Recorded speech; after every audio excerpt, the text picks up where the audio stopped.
of it.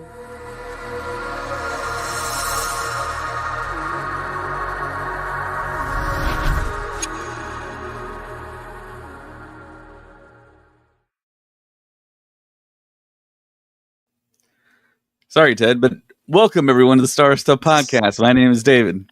My name is James. And I'm sorry, Ted.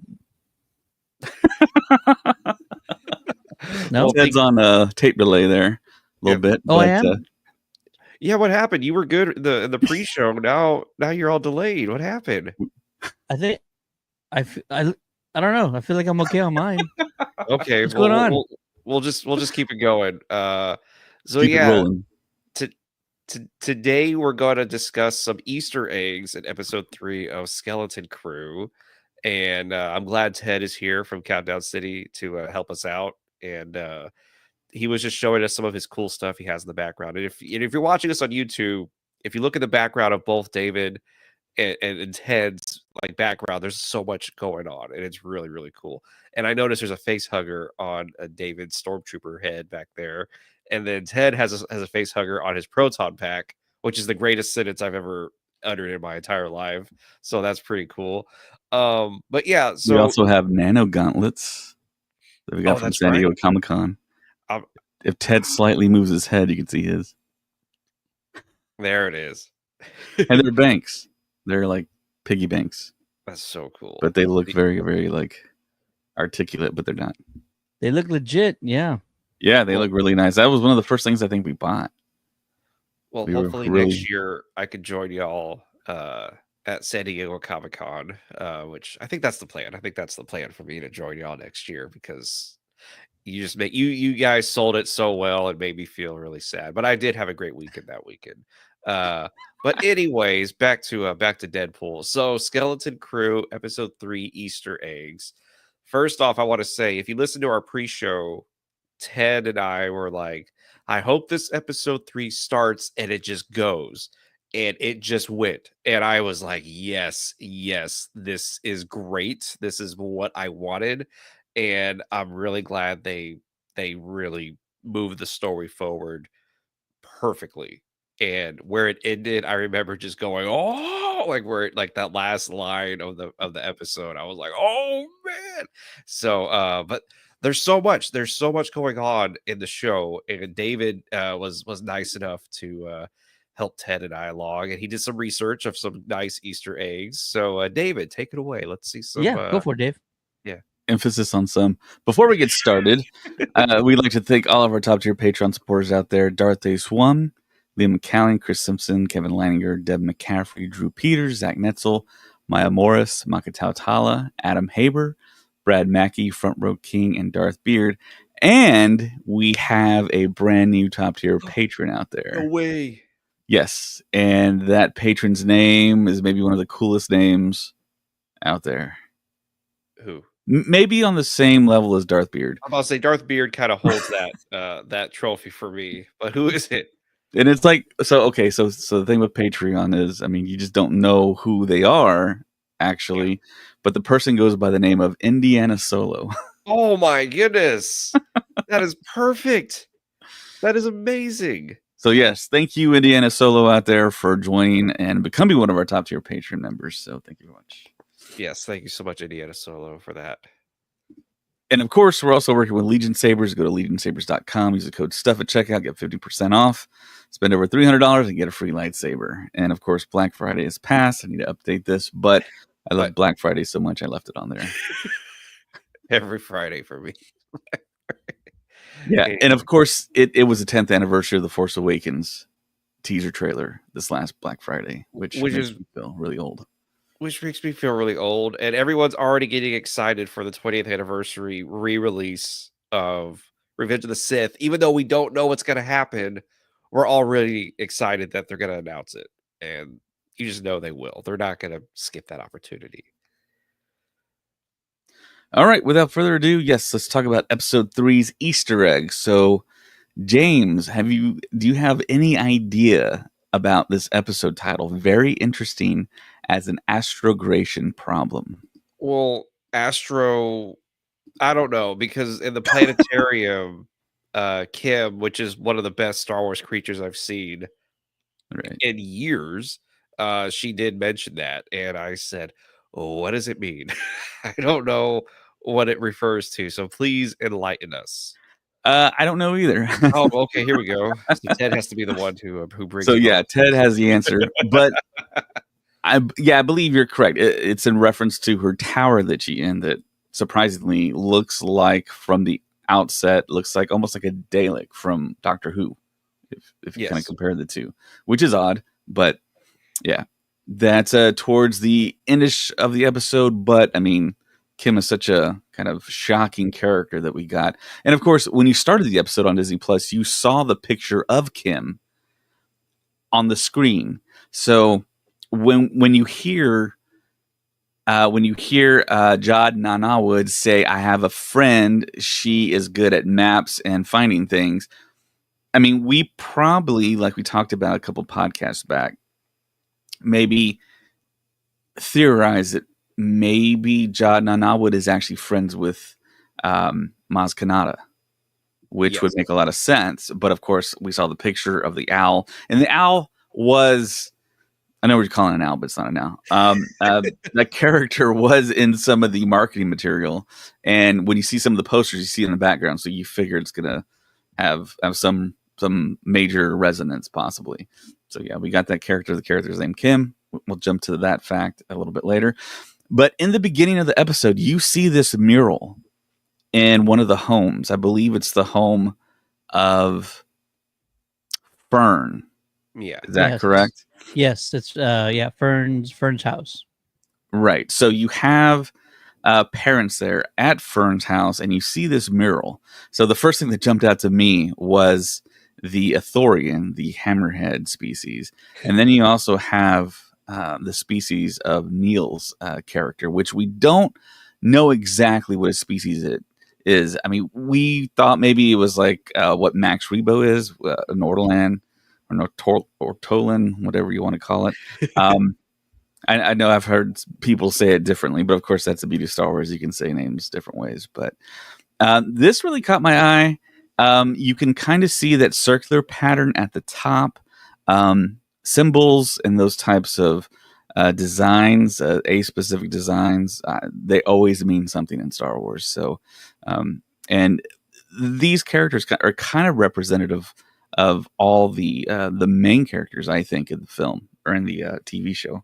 Yeah. So yeah, we get Which- back to this in a bit here, but yeah, you see the parents together finally for the first time, and in the marketing material, we do see Wim's dad and Fern's mom together at some point, and of course, I think we all figured that they were going to do the search party thing, but when they do a close up of Wim's dad, he looks like he's not all too much worried about the kid's disappearance. He looks like more so he is kind of concerned really about what happened. Do you guys kind of agree with that?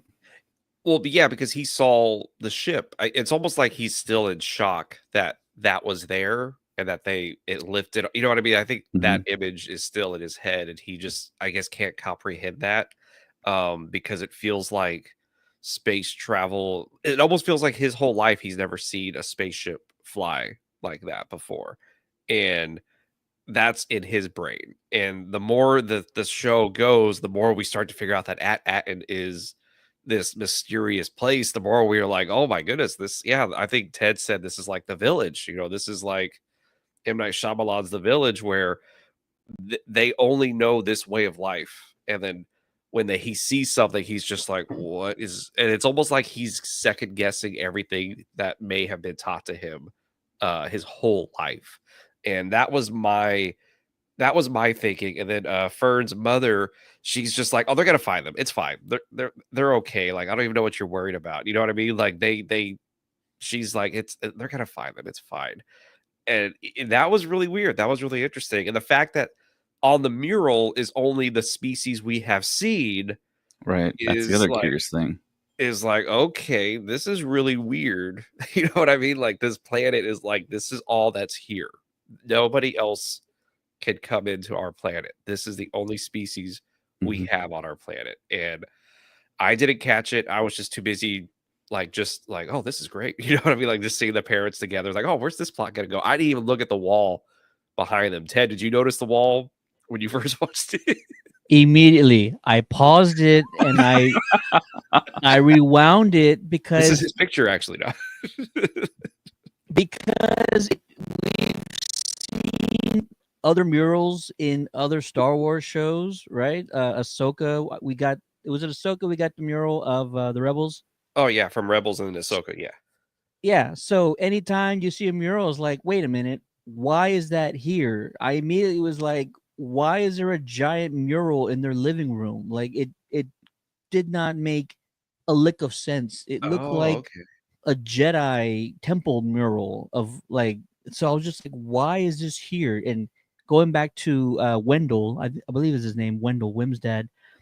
Like James just said, you're starting to see doubt set in. Is what I was gonna say. You're starting to see doubts settle into his mind, and so yeah, I I think things are starting to click for him, and I wonder how far if Fern's mom is behind with the authority and trying to maintain the secrecy, how far is she willing to go is going to be my next question in Ooh, order to yeah. keep secrets the way they are, in order to keep the peace and keep things the way that they're going, because I feel like that'll be something that we're going to confront is Wendell and the mom of Fern, and exactly what's it going to take, and how far she willing to go to kind of keep the secrecy of the planet. I mean, part of me wonders. I know this is probably for our pre-show, but part of me wonders if she is even aware of what is happening. Like, if she even has the knowledge of what is else is going on outside the planet, because something really interesting happened this episode. I know we're probably jumping ahead, but it's whenever the when Cam is talking to them and then they say, "Oh, we've heard of the planets of Coruscant and Alderaan." And then she's like, "Alderaan, where have you been?" And I was like, "Oh my." When she said that line, I said, "They have no idea about the Galactic Civil War. They have no idea who Luke Skywalker is, who Han Solo is, who Leia Organa is, what the Empire was." It is that made me go, "Oh my gosh." So I'm also wondering, does Fern's mother know? I know we keep calling her Fern's mother, and she's a great actress, but I don't know what her name is in this show. But Carrie Condon is the actress, yeah. yeah, Oscar nominated actress and yeah, Yeah. incredible actress. But yeah, whether or not she is aware of what's happening outside at Atten, we don't know. I guess we still have to keep finding out. But anyways, yeah, I agree with Ted, and I think David also, which is if there's a mural in Star Wars, you have to kind of pause it to say, okay, why is there a mural here? Somebody drew something in Star Wars. We have to really pay attention. Much like the graffiti in Mandalorian, where if you pause it, there's just really fun Easter eggs. And you're like, oh, okay, that's pretty cool. So Yeah, there's a lot of Arabish in this episode in the series. The other thing too is the droids that walk up that have like security cameras for their heads. yeah.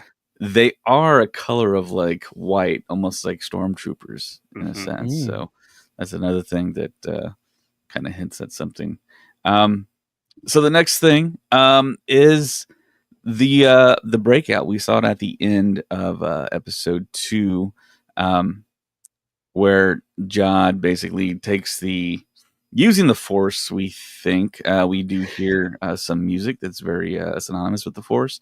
So they're breaking out here, and of course he is trying to kind of possibly hotwire, or he thinks he knows how to get through this force field, and very reminiscent of Return of the Jedi. Yep.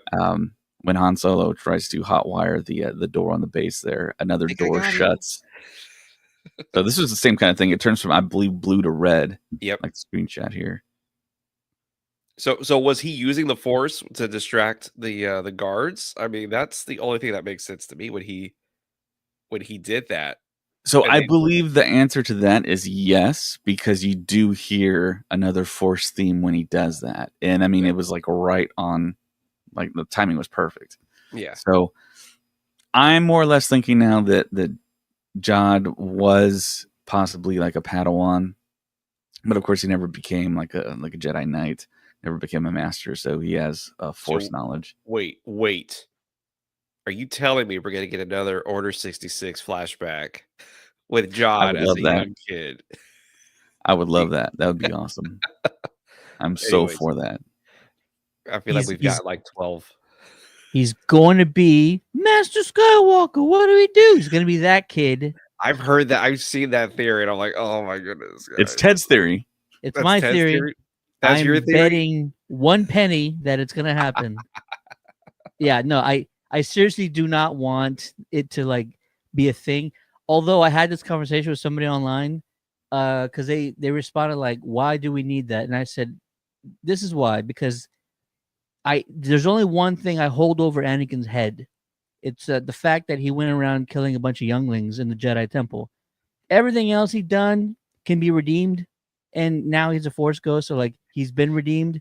But like I still hold over his head the fact that he went around killing a bunch of younglings, unless we get a retcon or we get a flashback where he ignites that saber in that room and something else happens. He either says leave and never come back to all the younglings and they take off, or they all get shot down by like stormtrooper clones. Like that would be better than Anakin going around murdering kids.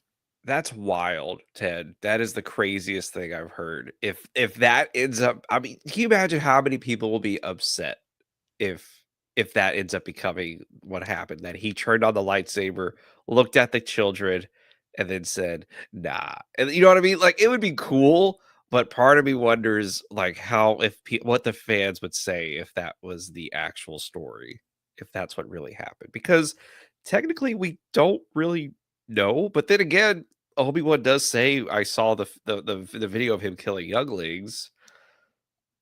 I don't know, but that would be wild. That would blow my mind if they did that. Yeah. Again, I'm not expecting it, but like that would be the final thing you got to do to like really, because look, everybody at the end of episode 3 was like, why is Anakin a Force ghost like with Yoda and everybody else? Like bro, It's true. it wasn't 3, it was 6 episodes. 6, Sorry, Return of the Jedi, when they put in Anakin as a Force ghost. Like, bro, there's a lot of stuff you did wrong. We can't just like forget everything right away. So yeah. That's interesting. Yeah, so I think Disney wouldn't tinker with that because that's like straight from George Lucas. Even though in this series we got the Wolfman species, the Shistavan, in there when George Lucas on purpose deleted that character from the cantina and replaced him, which is kind of an interesting thing. So I don't know. Never say never, I say, in Star Wars. But yeah, don't ever not say never. we got the dude in the tights dancing around from the holiday special in the hologram. So I yelled so loud when I saw that. I was like, "No way!" Yeah, that was ridiculous. Never thought I'd see that, but we did. They keep bringing back stuff. Like I don't put it past them, because what they brought back the Sarlacc pit, right? Yeah. The way they did that, they brought back. I don't remember what show it was, but they brought back midichlorian count. They dropped it. Yeah, Like, the hey, MC what does M count? Yeah. It's like, no, they're going to keep like trying to retcon things. They brought back Ahmed Best, like part of like there's like this secondary objective where like they're trying to correct things that went wrong. They're trying to, trying to fix a few things that fans have been like overly critical about, and that includes Ahmed, and that includes midichlorian count, that includes the Sarlacc pit when they did the re-release or whatever, and everybody hated the way it looked. Like they're trying to make sure they kind of get a few things done along the way. And that means bringing back the Wolfman, which I'm just kidding. He looks awesome though. I'm not gonna lie. Like He does look Brutus looks great. Yeah, it looks really cool. All right, what's another Easter egg? So The design of Port Borgo and its kind of detention centers there, its prison cells. If you look, this is right below the port where you can enter. You see like the blue light, which is the traditional kind of force field you can fly through, walk through. Then right below are the cells, and the cells have like a yellow tint to the force field. So it's like they're below, so no one can pass through. You can pass through the blue, but you can't pass through the yellow tinted cell bars, which are side to side. So I thought that was kind of interesting. I think I like that design because, I mean, technically, if they wanted to, they could possibly just open up that force field at the bottom, not affecting the top, and just kill whoever's inside True. if they Throw 'em wanted out. to. And just the overall design of Port Borgo, the fueling lines, very reminiscent of like a pirate ship. I know this is a very pirate themed show, so you got that in play as well. Going back to the kind of getaway scene, this probe droid actually has like the same special sound effects as the very first probe droid we saw in Empire Strikes Back, if you listen carefully. And we discover that KB can sense these droids. And of course, she has those mechanics on her head, very reminiscent of Lobot, who we saw, of course, in The Empire Strikes Back. Lobot his name is actually derived from the word lobotomy, which lobotomy is they basically change your whole personality via like, oh my god, which is terrible, doing stuff to your head. Yeah. And of course, KB is not like that. And this is essentially like I believe they make reference to it's like a life sensor type mechanism. Yeah, So I think her mother's her parents state, can detect that she's still alive, I believe. And she has this enhancement that can actually help her detect that probe droid, for instance. which I thought was cool, and I thought that was a good joke too. Which was like, oh, I guess she has the Force. You know what I mean? I was like, all right, that's a good way to put the doubt in your mind with Jod. You know, like, oh, is he really using the Force, or is he just aware of his surroundings? I thought that was really interesting touch for us to realize that she also has this sense that she could tell what's coming if it's mechanical. Right. And I think they're actually doing a pretty good job of that, making us kind of like second guess our instincts in a way, because I think we all feel like Jod has the Force, but there's a possibility he doesn't, and maybe there's some type of answer that sheds light on how he's able to look like he has the Force. She literally says, Fern literally says smoke and mirrors straight. Yeah. I was like, oh my gosh, they really called out everything. You know what I mean? Yeah. Like, this is amazing. Yeah. So yeah, true. We don't know. The other Easter egg here is when you look at the camera. So of course, it's eye level with the kids. So going through, if you go back and you go back to like ET, especially the Halloween scene when they're trick or treating in daylight, and you look through the eyes of ET underneath the sheet there, you have the viewpoint of the kids, and I think that's what they're really trying to focus on. It's the kid's story, and you're in this port, and you see their point of view, that it's very kind of filled with these adults, these strangers, but then they actually pull the camera back to reveal how big the port is. Yeah. And of course, there's a ton of ships in the back. There's all kinds of things going on. There's all types of classic aliens, newer aliens, just littered throughout this port. And I mean, it's like the encyclopedia right here that just came out of all the numerous aliens. That Thelan that we pointed out from Jabba's palace, Niktos, Trandoshans, even that crustacean guy. I'm not quite sure if he's in the encyclopedia, but cool design, interesting. Of course, crustacean, pirates. I mean, they all kind of tie it in. Yeah. I got a better shot of the port here. If you want me to share it here. Okay. Check this bad boy out. There it goes. Wow. That's a lot of budget right there. That's a lot of money. A lot of money on the screen. On the This is where all the money screen went. right there. Yeah, most of this is practical. Like, I think all of this here is all practical stuff. And then probably the upper parts or not. But here's the best part: this is high res, so you can really dig into this stuff here. Ooh, look These at guys that. look like they're gambling Throwing on dice, something.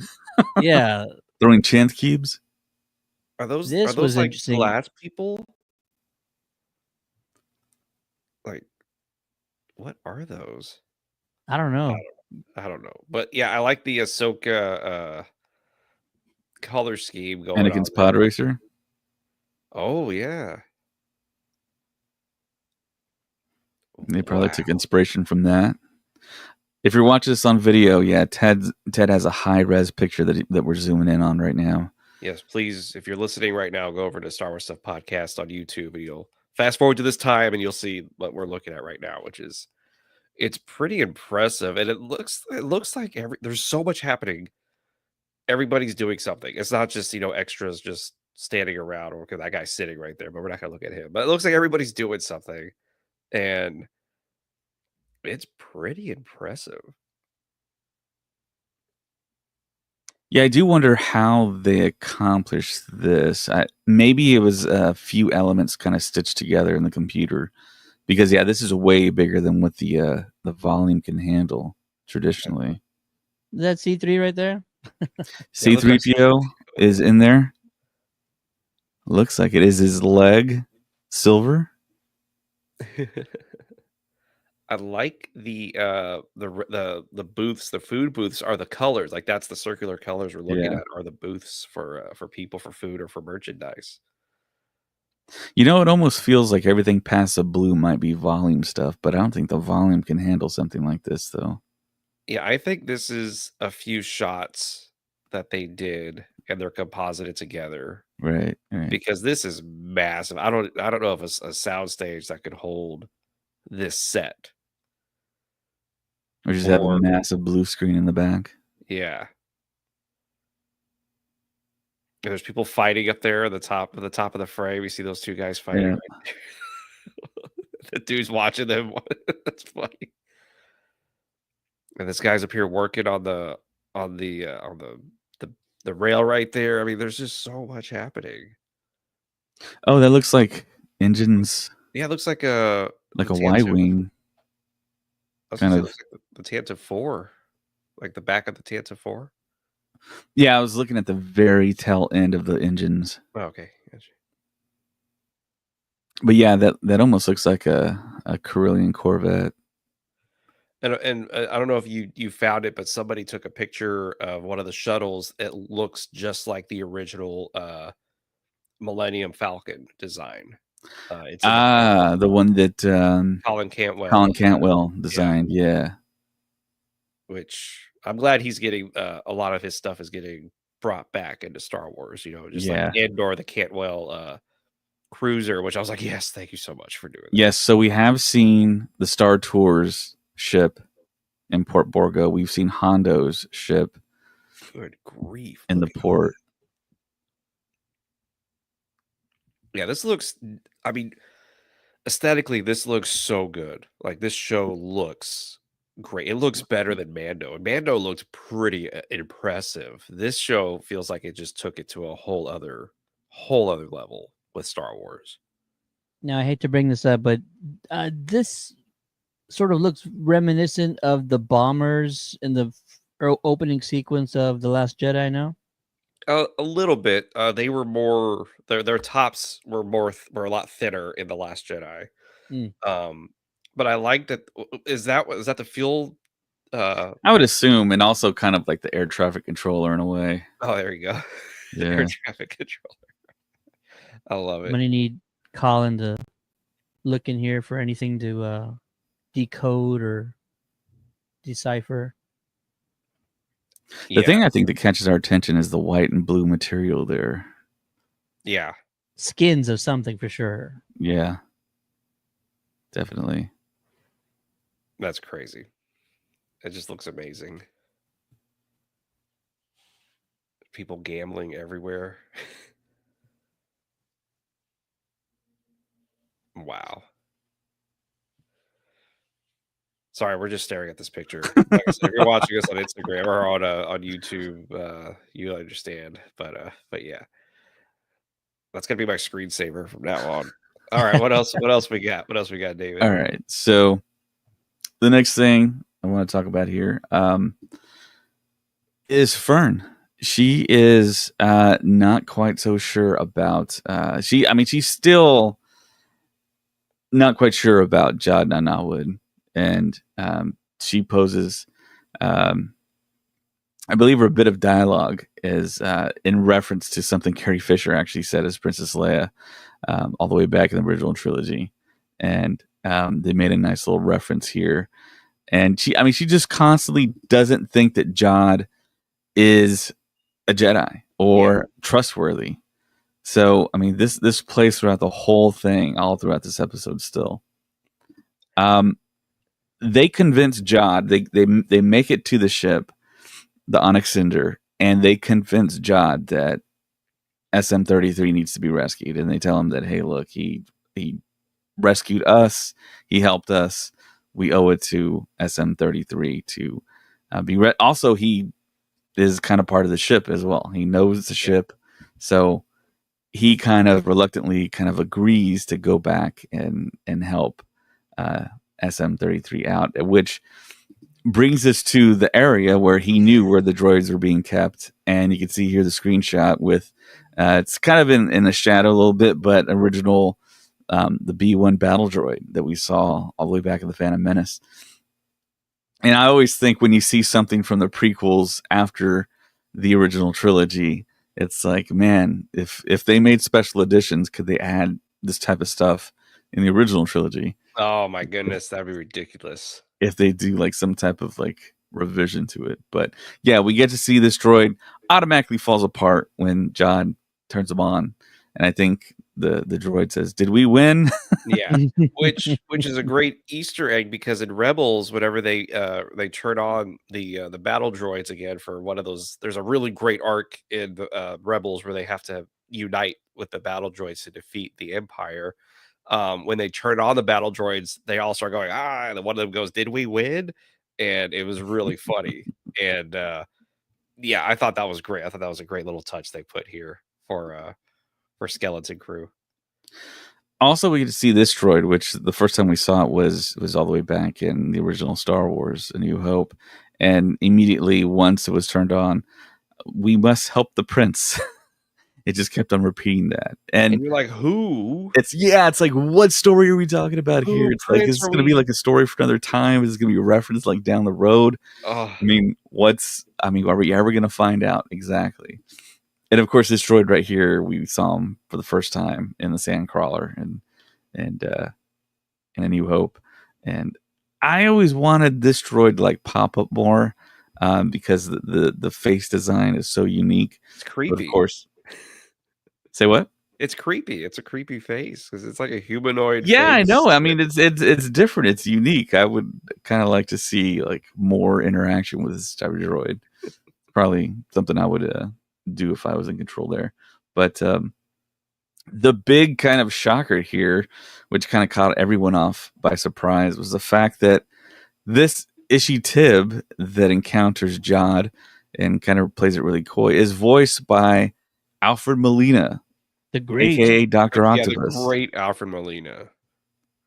Yeah, and of course, John Watts, the showrunner, the director of episodes 1 and 8, he directed Alfred Molina in No Way Home. Spoiler alert for the last Spider-Man film.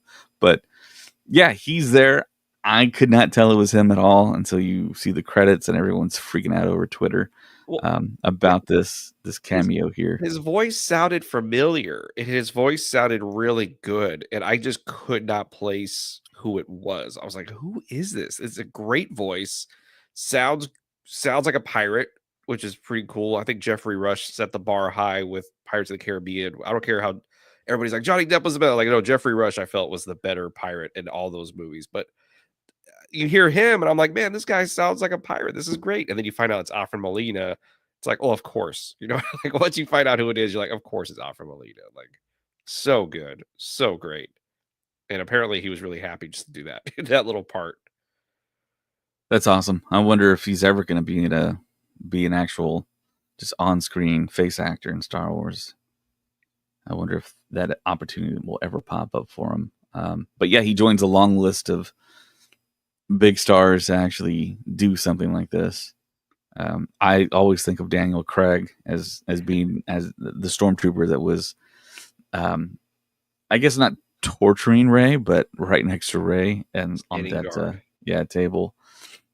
The other thing too, in the Onyx Cinder, so we all have questions, and I think we all kind of have the assumption the Onyx Cinder is older. So if you look at the control panel at the very front, it has like the 3 displays, super reminiscent of the N1 Starfighter when you Yeah. look in the cockpit. So that's another kind of Easter egg type thing that I think is subliminal in a way that they're giving us for all the hardcore Star Wars fans out there. The sweaties. Yep, all the sweaties. The next thing that I noticed, which was very, very, and this show, it actually does have some music components to it that are not traditional. No. And the scene when they break away, they're flying over the moon here to go reach John's friend. You hear a theremin being used, and I know Ted could probably speak to that because he's very musical. So is James. But you guys remember that? I don't think a theremin has ever been used in Star Wars before, has it? I remember it was just a sound that I was not ready for. It was a sound that I was like, "What?" And then it repeated, and I said, "Oh, that's the score." And then I said, "Interesting. Okay, let's see." It reminded me of the weird music played in Mandalorian season 2, where Grogu was eating the eggs, and like just that weird sound that was happening. And you're just like, "Oh, this is Yeah, very it's like strange." chimes. Yeah, and then after a while, you just go, "Oh, it's Star Wars." Like, it just makes sense. But yeah, when I first heard it, I was like, "What the hell is that sound in the background for this sequence?" But yeah. So the other thing that kind of stood out for me, this shot is fantastic Oh, with yeah. the gas giant in the back, Jupiter. but very reminiscent of E.T. when they fly over the moon, and also the cover of Stand By Me. And of course, Oh. we're referencing all the 80s kids movies, Goonies, Stand By Me. Stand By Me, I don't think we really referenced that, but very reminiscent of that. And E.T., of course, super iconic. And I never even thought about ET. I was just like, "That's a cool shot." I just thought that looks really great. And this episode in particular, here's one of the shots. They give us a lot of shots from all the marketing way back when they announced Skeleton Crew, and they gave us a glimpse of some things. So this was one of the first. I think this was the first picture, this scene, not this exact picture, of Jude Law with eyeballs coming out of the wall, like we see in Jabba's palace. And of course, they're approaching the big Dalek looking structure and trying to convince Kim to get in there. And of course, Kim knows he's a scoundrel, has dealt with him in the past, and we find out that Jod's other alias is Crimson Jack, which sounds very, very piratey. I mean, Jack. I mean, it's really shocking they went with Jack, considering we have 17 movies of Pirates of the Caribbean where it's Jack Sparrow.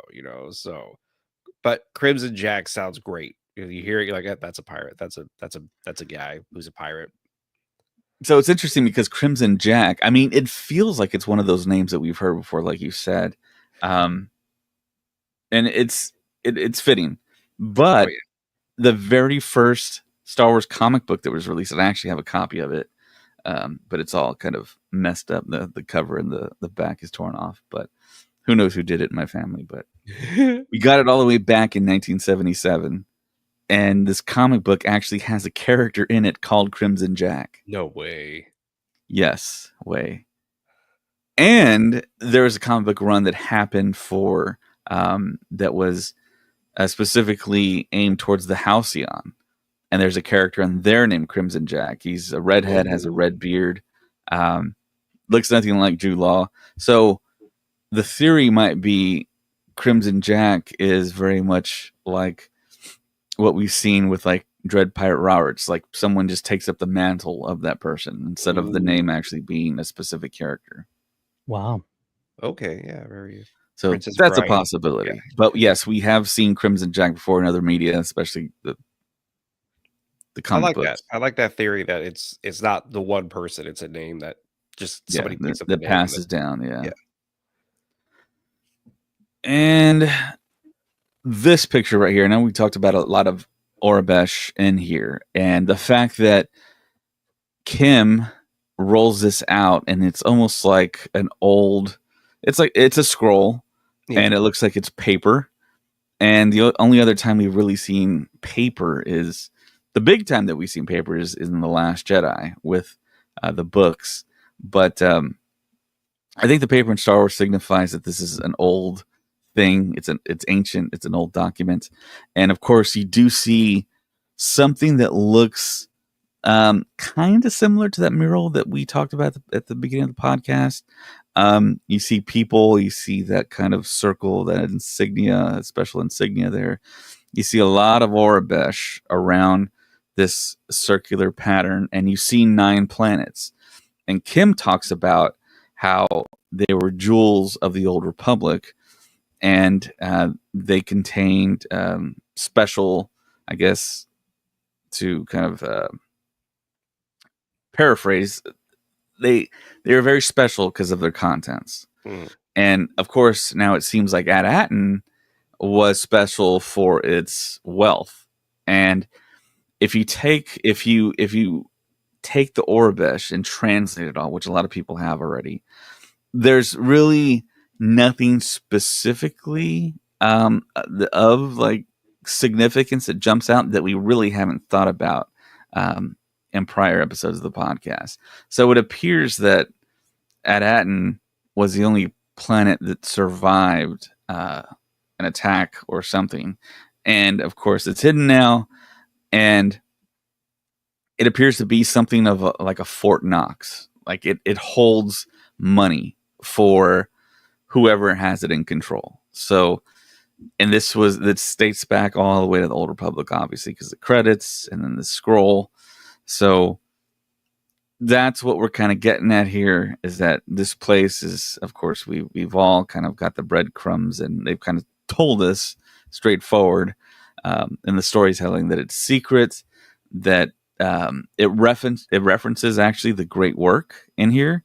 So to me, I think one of our theories was that Palpatine was behind the Great Work, but apparently it's even more older than Palpatine in reference to the Great Work. Man. So it goes back a long ways. But yeah, it's cool that we have a character like Kim that can reference this type of stuff. And I love the problem solving as well. Kim, which I believe, because, like other characters are sort of referenced to of other stories, I believe Kim, I heard this somewhere, is actually a reference to the owl Archimedes in The Sword and the Stone. Oh. Right. I mean, you think of owls, you think of wisdom, you think of older, you think of like the mentor kind of archetype. That's what I thought when I saw that. I was like, man, that's like right on the nose. But I mean, I think it works. I have no complaints. And the design of the creature too is pretty cool, because it looks like it's a melding of an owl and a cat, but with actual like talons at the tips of the wings, so they can actually type.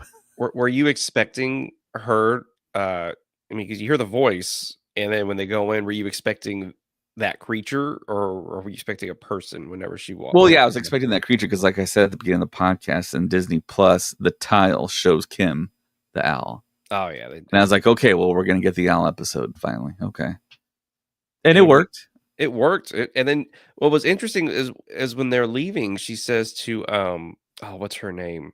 What the KB? What's KB? Yeah, the KB toys. Yeah, exactly.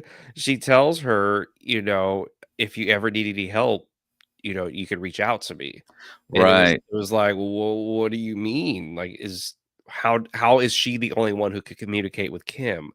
No one else. Yeah, the assumption is her device on her head. Yeah, exactly. I thought that was really interesting, and Yeah, that was wild, and I'm pretty sure there's other stuff in Kim's like area that is huge. It's in the background. I'm pretty sure you have to like kind of go through it in slow motion to see everything that's there.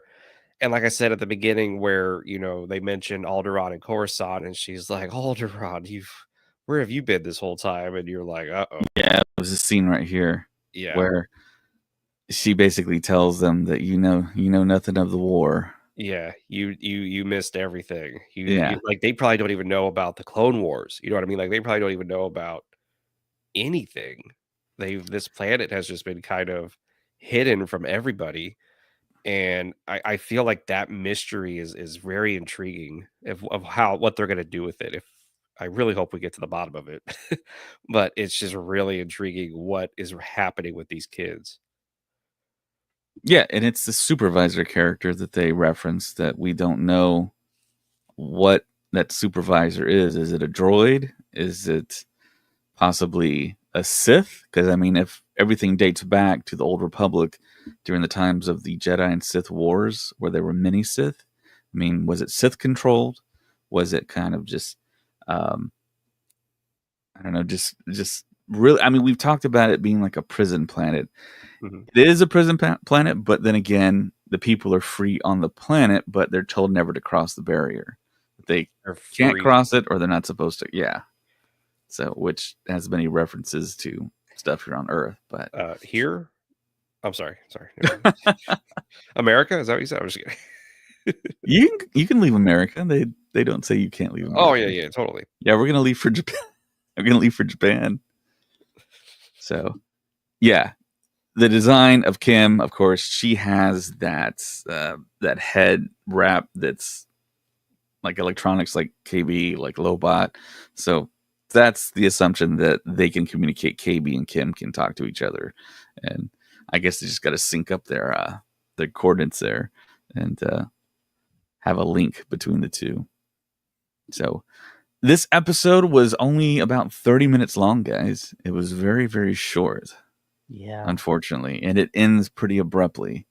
So, yeah, Jod and the kids get on the Onyx Cinder, are able to evade the X-Wings. And I think we all thought we were going to get Carson Teva, maybe Trapper Wolf in these X-Wings, but we got a different actor. So Yeah, I was expecting to see yeah, Trapper, and then also I was oh geez, Zeb. I was expecting to see Zeb because you know how he was there at the end of Mando. I thought that would have been a crazy thing. That final line when what did she say? She's like, you couldn't believe what I'm about to tell you. Like where these guys are going, you wouldn't believe me if I told you. I was like, oh, and then to know that the Daniels are they directed the next episode. It's like, what is gonna happen? Like, what is? And before we go on, the kids in the operating the guns was the coolest thing ever because that is every young child's dream when you watch Star Wars is to go up the ladder, go down the ladder, and have those blasters and then start firing. You know what I mean? I was like, this is so great. This is so good. I'm glad. I mean, hell, I'm an adult and I'm like, this is awesome, but for kids to be watching this, be like, oh my goodness, this is so cool. And I love it that it's the classic story trope, which was if they were to stay there and the X-Wings get there, it's over. The show is over. They all say, "Oh, guys, this is what's going on," and we find the whole explanation as to what's going on. But it's always like that one little. They think those are the bad guys. We have to go. We have to go. And John's telling them, "Guys, they're the bad guys. We have to leave right now." But we're all like, "Oh my goodness, that's the good guys. Guys, just wait for the X-Wings." And I love that story trope that they do in some of those movies with the kids, where it's a misunderstanding. The kids are like, "Oh no, those are the bad guys," but the whole time it's just like an ET, like the guy with the keys.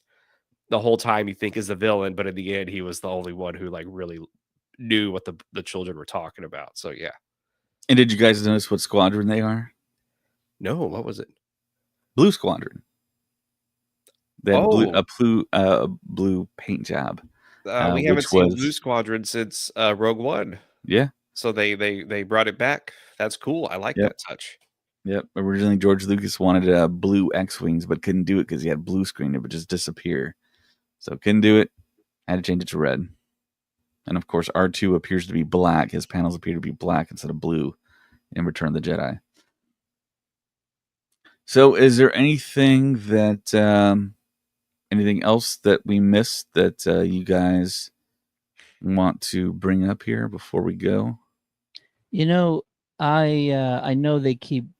We were trying to talk about the symbols and logos on the attire of the folks and the students at Atten, and they were sort of focusing on that in this last episode. And of course, they didn't get anywhere. But I don't know if perhaps partial or part of the logo here, it's very Yes. reminiscent of the old Atari logo. Yes. Atari has Right there in the middle. the lines on the sides and then one in the middle. So without the one in the middle, but it sort of is reminiscent of the Atari symbol. It might have just taken inspiration from it. And then this one, it also looks very familiar, and I just can't place it for some reason. I'm thinking of Darkseid from the DC Comics, but that obviously is Oh. not Yeah, the it, Omega but symbol. Yeah, I was it's gonna say it very looks like the Alpha and Omega, the Omega symbol. That's what I was thinking. Maybe Yeah. that's what we're referencing, the beginning of the ending and the beginning of the galaxy. And I was really hoping they were gonna mention the Santeca clan, because the Santeca clan were the ones who had maps of the galaxy. They had maps of the hyperspace lanes as well. Which, and then if you read in the High Republic, the Santecas were the ones who were helping the Republic map out the galaxy. And then when you get to the Force Awakens, Laura Santeca is the one who has the map to find Luke. So I was really hoping they would have mentioned that somewhere in this scene with her having all these maps and everything. But yeah, that's just me. Yeah. Also, if you look at what Kim is wearing, it almost looks like a Jedi robe type setup. Oh,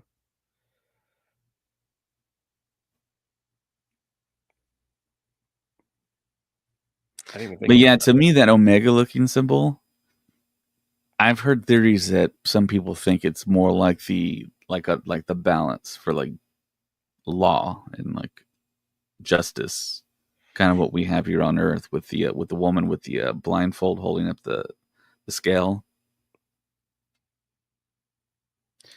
and also that Atari symbol. I mean, that can represent like a tree trunk as well. Mm. And if you look at the symbol on Atten with that Omega sign in front, it's in front of like a leaf looking or a tree that. looking Oh, jeez. type logo. And even the and one thing I was noticing with that symbol of Kim standing on it, it's like they're all centered around one person holding a planet. They're all like around one person holding a planet. Almost looks like the Fifth Element, if I'm going to be honest. hey. But it's interesting. It's like what is happening? What is going on? So right here we have 1, 2, 3, 4, 5 people Mm-hmm. in this picture, and then in the other one with Kim, the one, the map that Kim was on, it looks like it's the same thing. It looks like 1, 2, 3, 4. Yeah, 1, 2, 3, 4, 5 also in this picture. So it's the same thing. But it's at Atten's like history or something. Or these planets, these group of planets, like their history. And it's just interesting to wonder how it's all connected. I don't know. Yeah. Oh, did we lose Ted? Oh Still no, we here, lost. still here. Yeah, Oh, we okay. just lost this picture. Oh, you scared me, Ted. Don't do that. So the thing about the mural in Farah's house is that's actually only the right side. There's another side on the doorway, because Yeah. on the left of the Oh. screen is the door. On the other side of the doorway is more mural, and we actually saw less of it because of just the camera angles. So this is actually like half of the mural. Huh. Seriously, when I saw the mural, I was like, all right, I'm gonna look at every single detail from this thing. You're a good person, Ted. Just want you to know that. There's one other location I thought you guys might want to dig into, because there's a lot of different vehicles and spacecrafts on it. So Whoa. there's a ton of neat looking ships. Some of them look extremely familiar. That one looks. What does that look like? It It looks almost like looks like Padme's. it's like Yeah, The a very top of it. Padme. the whole of it. Yeah, Yeah, it looks like a Padme ship along with a little bit of the engine design of one of the Ahsoka ship, and then it Yeah, also looks like the bombers from the last Jedi as well with the long. That is very and interesting. a It little looks like B-wingish. oh, look at all those ships. Wow. I like the fountain. I don't know why that just looks really cool. And the trees. What's interesting about these ships, Is that the and bean from Chicago? it looks like it, is this is at Atten, right? This is that correct? Am I losing my mind? Was I this think you're picture right. on Atten? These ships look old. They look very, very old compared to what we're used to in in the movies now. So that also might be something. Like it could be like like the village. I'm just gonna keep going back to the village. It could be one of those things where it's Starring this Bryce Dallas Howard. yeah, don't even yeah, that's true. That's Um right. yeah, where for them this is all current. For them this is the way of life, but then outside in the galaxy the ships are much faster, much bigger, and much better design as opposed to these. These look very 1950ish science fiction spaceships. And this image, which episode is it from episode 3? I think this is either 2 or somewhere in 3. Okay. There's even this one up here. Yeah, look at that. See that's like a typical science fiction Mm-hmm. spaceship. You know what I mean? It doesn't feel like Star Wars, and I think that's the point is that these are supposed to feel like way way back when in the world of Star Wars. And I love it. And I just man, I want to know this. I want to know the mystery already. I mean, I want to know the secret now because this is driving me crazy. All the hints that they're giving us, and I don't. I'm just gonna say it. I am more intrigued with this than I was with the Acolyte, even more so than Mando. I liked Mando, but there was a few of those episodes of the first season. I was like, oh my goodness, okay, we're gonna do this. That's cool. But with this, I'm like, oh my gosh, this is moving. This is going. There is a mystery. These kids are lost. There's more going on than what we know. And it's crazy what is actually happening in this show. Yeah, it's like the Acolyte. I think we were expecting to see certain things, and then when we finally got him, it was the very last episode, and people were kind of checked out, like Plagueis, Yeah. and who that helmeted figure really was, and that whole thing. It was way towards the end when they probably should have led with that. Yeah, I They think should have they should started the have. series with that, and then we would kind of know what to like. We were going to get that in the end, and probably just expand on that. But I will say, I still did like the Acolyte. I think the lightsaber fights in the Acolyte were some of the Yeah, best that have ever been done in Star Wars. And Manny Jacinto just killed it. I mean, it was incredible. We just had the Golden Globe nominees coming out. He wasn't nominated, which I was very disappointed about. I felt he should have gotten a supporting actor nomination. did Star Wars get anything? Did not get anything. I believe we got some of like the lesser.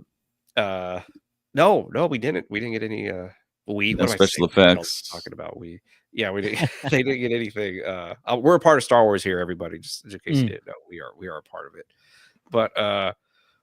But yeah, the Easter eggs in this episode were pretty great, and it was one of those episodes where I said, "Oh, there's a lot happening in the background that I didn't notice." I think the first 2 episodes I was just too busy going like, "This is so cool."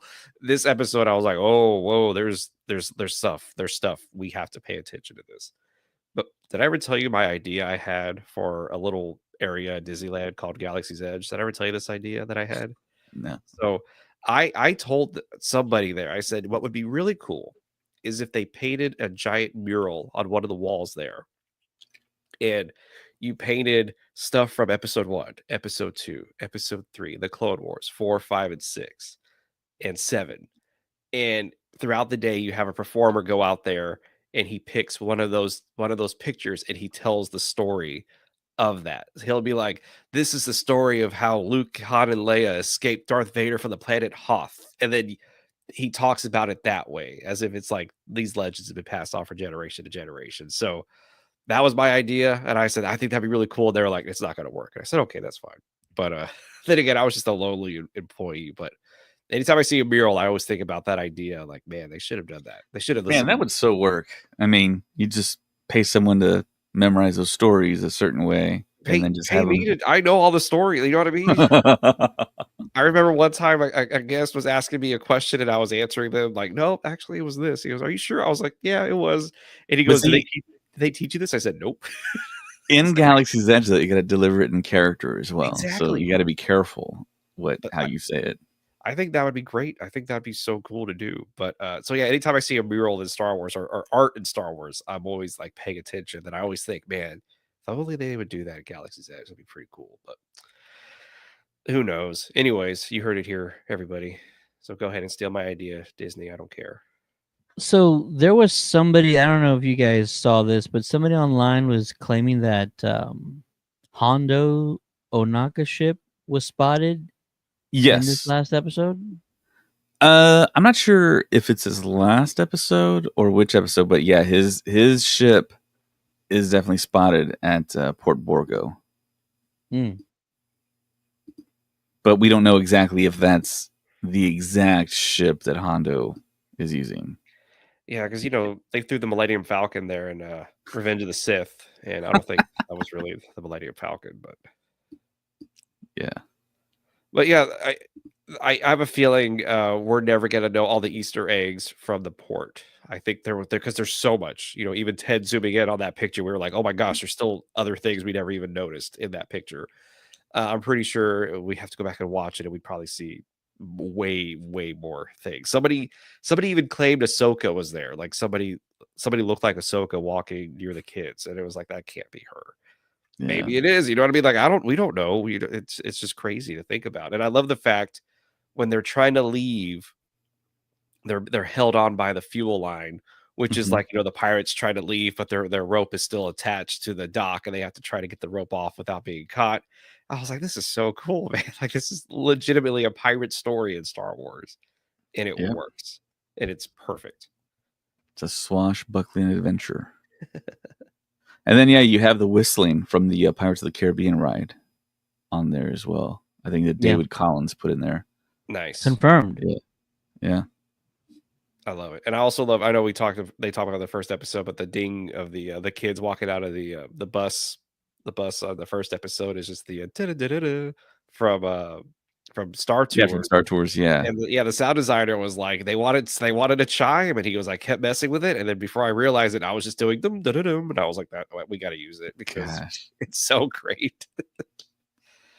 So Yeah, the last time I went to Disney World, I was with Colin and Craig, and we rode Star Tours, I think, 10 times.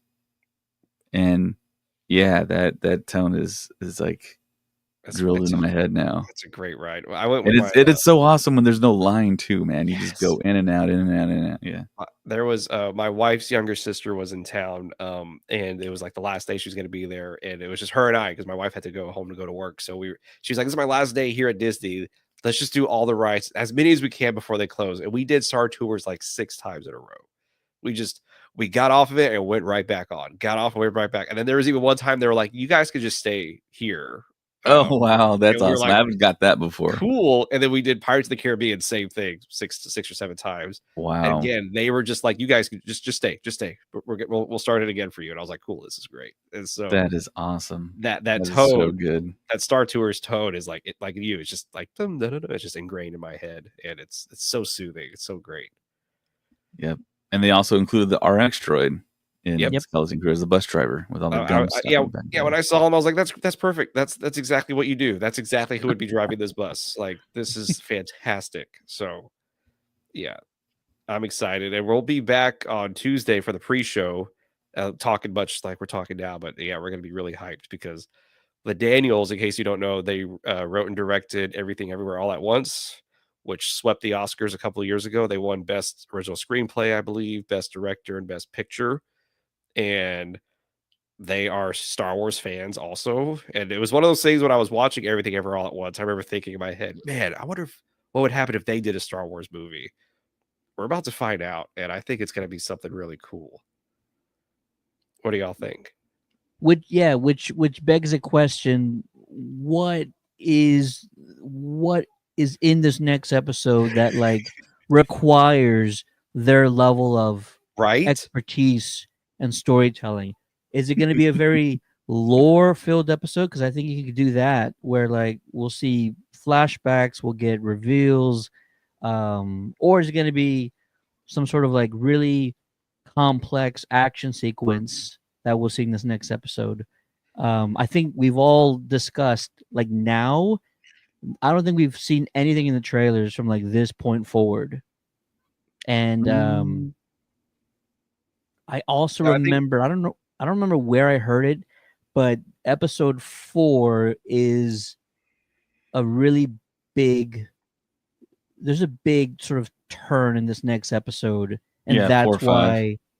that's why the press and media was only given episodes 1 through 3, because 4 is really where stuff takes off.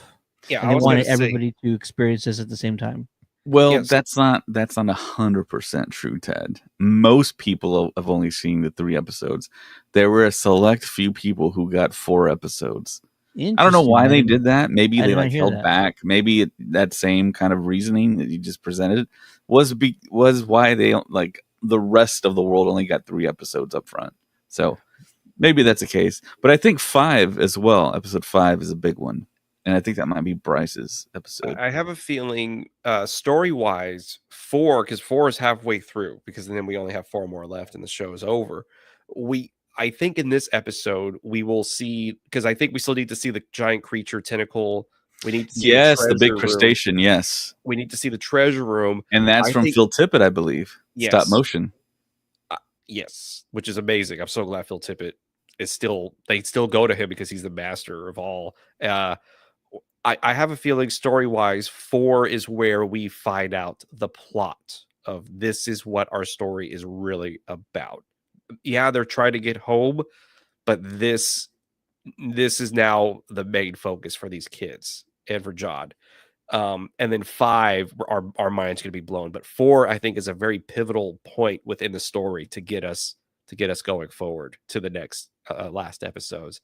So, yeah, bring the Daniels in because they are a force with how their skills as directors. And yeah, like Ted said, like what is the story that they had that they were like, okay, we need these guys to do it.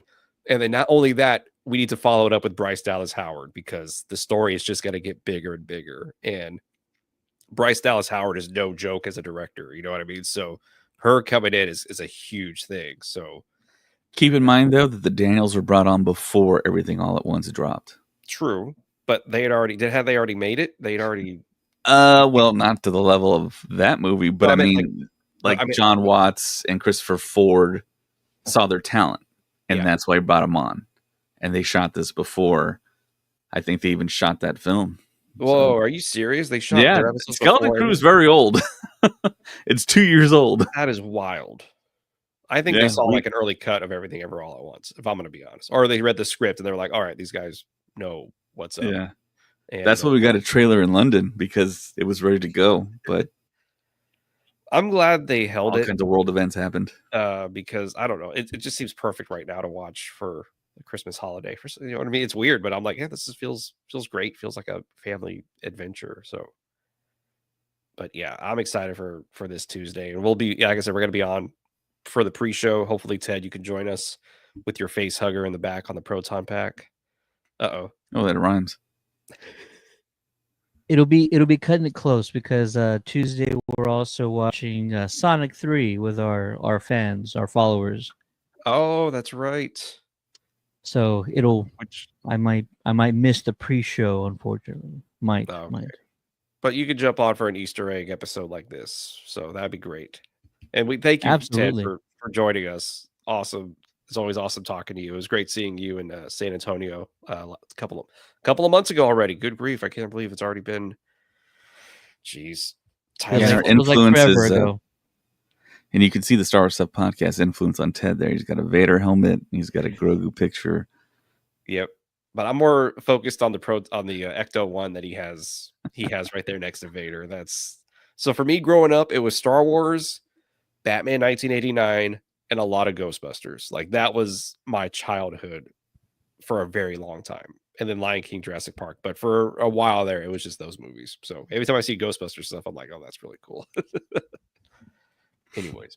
And also a programming note, Colin was going to do this Easter egg episode back on Wednesday, and we were going to release it Wednesday. But as we all know, Colin and a lot of the people on the Star Stuff podcast that do episodes, they live in Michigan. There's a big winter storm up there. He lost power, and he had to relocate to a family member's house, so he couldn't do the episode. And I think he's still going through that storm right now, as everyone else is up there. So our thoughts are with those guys. They're fine. They're doing well, Yes. but they just didn't have the proper means to do an episode, and I wouldn't expect them to, since it's like a big storm. So, Yeah.